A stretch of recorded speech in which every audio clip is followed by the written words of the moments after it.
तो दोस्तों स्वागत है आपका स्टेनो गुरुजी यूट्यूब चैनल। दोस्तों आज की वीडियो हम लोग प्रैक्टिस करने वाले हैं 100 शब्द प्रति मिनट की स्पीड से डिक्टेशन का अभ्यास करेंगे, जो कि आपके आने वाले सभी स्किल टेस्ट के लिए बेहद लाभकारी होगा। तो सभी लोग इसको लिखेंगे, मैटर को लिखने के बाद रीडिंग करेंगे, देन ट्रांसक्राइब करेंगे। पीडीएफ इसका आपको हमारे टेलीग्राम पर मिल जाएगा, लिंक वीडियो के डिस्क्रिप्शन में दिया गया है। वीडियो पसंद आए तो लाइक कर देना, चैनल पर पहली बार आए तो सब्सक्राइब करके नोटिफिकेशन बेल ऑन कर लेना, जिससे इंपॉर्टेंट वीडियो आपसे मिस ना हो। तो ज़्यादा समय ना लेते चलिए स्टार्ट करते हैं। इसके अलावा अगर आप डेली डिक्टेशन चाहते हैं तो आप चाहें तो चैनल का मेंबरशिप ले सकते हैं, हमारे पेड ग्रुप को ज्वाइन कर सकते हैं। अधिक जानकारी के लिए आप हमें मेल कर सकते हैं, हमारी मेल आईडी है std4steno@gmail.com। तो चलिए स्टार्ट करते हैं। Ready, 5 second, start. महोदय, मैं किसानों के बारे में कुछ मुद्दे उठाना चाहता हूं। हम सब यह जानते हैं कि आज भी हजारों किसान आत्महत्या कर रहे हैं। आप बहुत गर्व के साथ कहते हैं कि हमने किसानों के कर्ज को माफ कर दिया, पर आप स्वयं इस बात पर ध्यान दीजिए कि हमारे देश में कितने प्रतिशत किसान बैंकों से कर्ज लेते हैं। अगर आप इस पर ध्यान देंगे तो आप देखेंगे कि ज़्यादातर किसान कर्ज के लिए महाजनों पर निर्भर रहते हैं।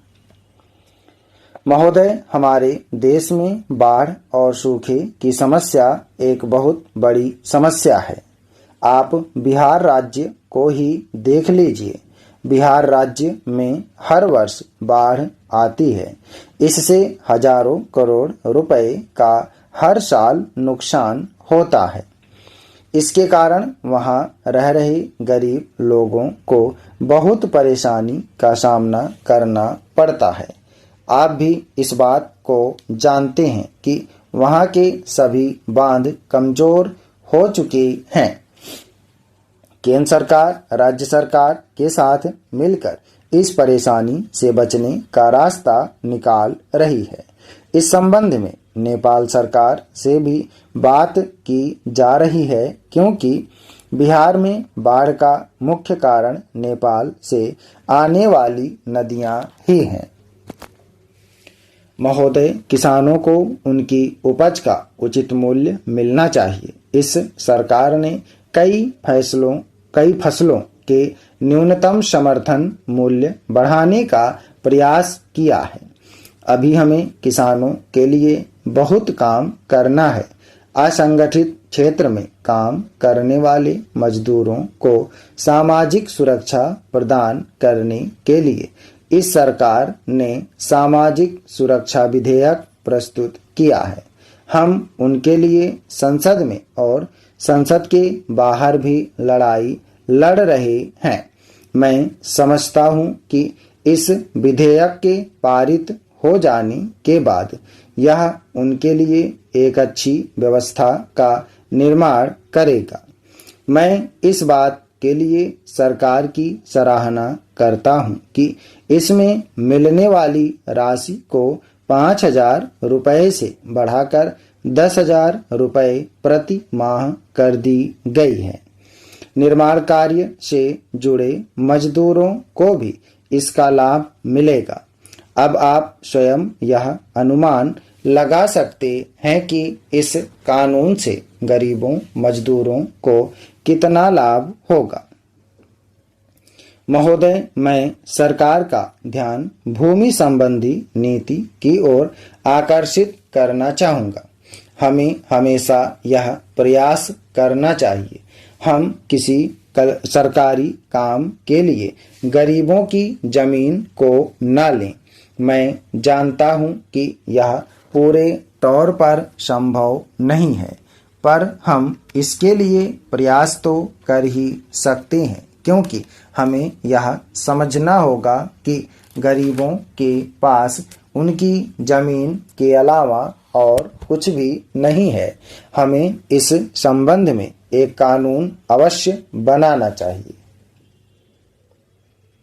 महोदय, जनता के हाथ में अधिकार हो और जनता अपना फैसला स्वयं करे, इसके लिए पंचायती राज व्यवस्था बनाई गई है। सरकार के कार्यक्रमों को पंचायती राज व्यवस्था के माध्यम से लागू किया जाता है। लेकिन हमारे प्रयास के बावजूद भी यह व्यवस्था ठीक से काम नहीं कर पा रही है। सरकारी अधिकारियों ने सारी शक्तियां अपने पास रख ली हैं और जनप्रतिनिधि के पास कुछ भी नहीं है। जब तक हम ग्रामीण पंचायती राज व्यवस्था को मजबूत नहीं करेंगे और जनता के अधिकारों की रक्षा नहीं करेंगे, तब तक इसका लक्ष्य पूरा नहीं होगा। महोदय, अभी इसी सदन में एक माननीय सदस्य महिलाओं के अधिकारों की बात कर रहे थे। मैं बड़े सम्मान के साथ उनसे कहना चाहता हूं कि इस सरकार ने महिलाओं को आगे बढ़ाने का काम किया है और देश में महत्वपूर्ण पदों का दायित्व महिलाओं को दिया है। यह सरकार महिला आरक्षण की दिशा में भी सोच रही है।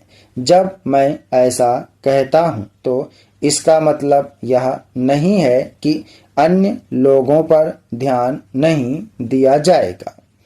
सभी लोगों पर ध्यान दिया जाएगा।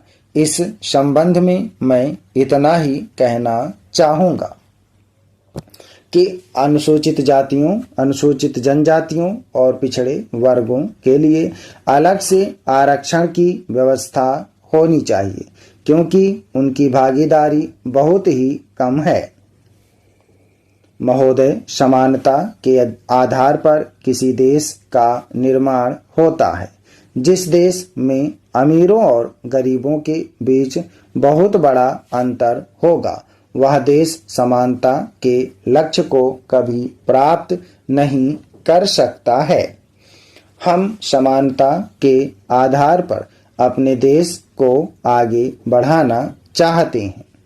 देश की प्रगति और विकास के लिए इस सरकार ने इन 4 वर्षों में हर संभव काम किया है और आगे भी यह देश की जनता के लिए काम करती रहेगी। जब हमारे माननीय प्रधानमंत्री जी ने अपना पदभार संभाला तो उन्होंने यह महसूस किया कि जब तक हम कृषि उत्पादों के मामले में आत्मनिर्भर नहीं हो जाते, तब तक हमारी आर्थिक प्रगति नहीं हो सकती। इसलिए उन्होंने कृषि पर विशेष ध्यान दिया और कृषि संबंधी नीतियां बनाकर किसानों की सहायता की। हमें यह भी याद रखना चाहिए कि जब तक हमारे आर्थिक विकास का लाभ हमारे किसानों और गरीबों तक नहीं पहुंचेगा, तब तक कृषि उत्पादन को बढ़ाने की बात केवल कागजों तक सीमित रह जाएगी। यह सरकार किसानों की दशा सुधारने के प्रति पूरी तरह से गंभीर है। सरकार ने पिछले 4 वर्षों के दौरान गेहूं के न्यूनतम समर्थन मूल्य में 50% और धान के न्यूनतम समर्थन मूल्य में 30% की भारी वृद्धि की है। किसानों के जो कर्ज माफ किए गए हैं, यह उनके लिए किसी वरदान से कम नहीं है, क्योंकि हम सब जानते हैं कि पिछले 4 वर्षों से लगातार हर वर्ष कभी बाढ़ तो कभी सूखा तो कभी अन्य आपदाओं का सामना हमारे किसानों को करना पड़ रहा है। यहाँ बिहार के हमारे माननीय सदस्य बैठे हैं। मैं उनसे यह निवेदन करूंगा कि जब इस सदन में वे अपनी बात रखेंगे, तब पूरे सदन को पिछले साल बिहार में आई बाढ़ और उससे वहां के गरीब किसानों को हुए नुकसान के बारे में बताएंगे। मैंने इस बात की चर्चा यहाँ इसलिए की क्योंकि मैं समझता हूँ कि बिहार सरकार ने उस समय बहुत ही अच्छा कार्य किया। आपने मुझे इस महत्वपूर्ण चर्चा में भाग लेने का अवसर दिया। इसके लिए आपको बहुत बहुत धन्यवाद देता हूँ। माननीय अध्यक्ष महोदय, महामहिम राष्ट्रपति जी के अभिभाषण पर इस धन्यवाद प्रस्ताव पर आपने मुझे बोलने का अवसर दिया, इसके लिए मैं आपको बहुत बहुत धन्यवाद देता हूँ।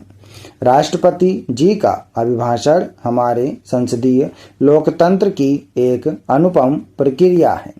इसका उद्देश्य सरकार और विधानमंडल के बीच संचार का एक माध्यम बनाना है। हम इस पर चर्चा करते हैं, बहस करते हैं और अपनी असहमति भी व्यक्त करते हैं, लेकिन इसे हमेशा बिना किसी संशोधन के पारित किया जाता है।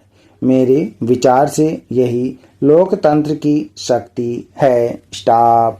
धन्यवाद। दोस्तों, आप लोग प्रैक्टिस है, सभी लोग मैटर को प्रैक्टिस और ट्रांसक्राइब करेंगे।